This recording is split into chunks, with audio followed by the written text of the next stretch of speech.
남양유업 창업주의 손녀 황하나 씨 마약 사건의 파장이 커지고 있습니다.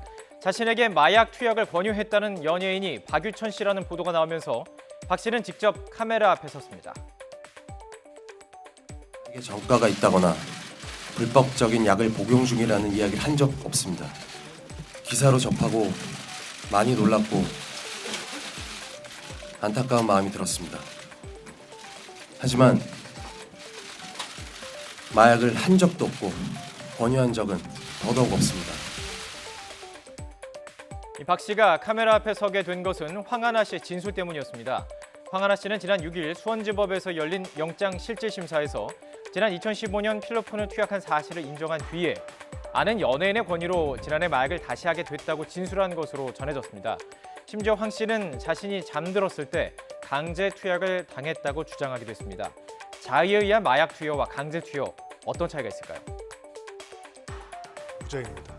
그렇다면 완전히 무죄가 되나요? 이제 우리 형법 체계는 기본적으로 자신이 위법한 행위를 하면 처벌받는 거 알면서도 자신의 어떤 의사결정을 한 것에 따른 책임주의 원칙이 적용이 되기 때문이죠. 네. 기본적으로 자신이 강제로 자신의 의사에 반해서 강제로 한 행위에 대해서는 원칙적으로 강요된 행위로서 책임을 없다고 보고 있습니다. 그렇기 때문에 지금 황하나 씨가 말씀하시는 것 그대로 정말로 진짜 강제로 투약을 한 것이라면 당연히 이건 범죄 자체가 성립이 되지가 않는 것이고요. 네.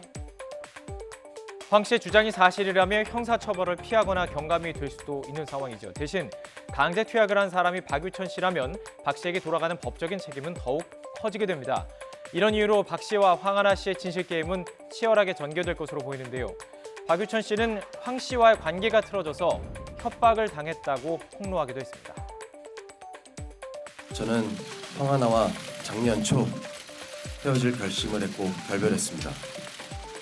결별 후에 저는 황하나에게 협박에 시달렸지만 그래도 그 사람은 제가 정말 힘들었던 2017년 그 시기에 세상이 모두 등을 돌렸다고 생각했을 때 제 곁에서 저를 좋아해 준 사람이기 때문에 책임감이 있었고 미안한 마음이 컸습니다. 그렇기 때문에 헤어진 이후에 불쑥 연락을 하거나 집으로 찾아와서 하소연을 하면 들어주려 하고 매번 사과를 하고 마음을 달래주려고 했습니다.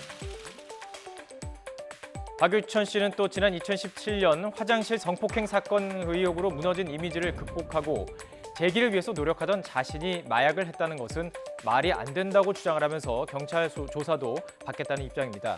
하지만 구속된 황 씨는 앞선 진술을 그대로 유지하고 있는 것으로 알려지면서 경찰은 박유천 씨를 이르면 이번 주에 불러 누구의 말이 맞는지 확인할 계획인데요. 경찰 조사를 통해서 이 진실을 파악할 수 있을 것으로 보입니다.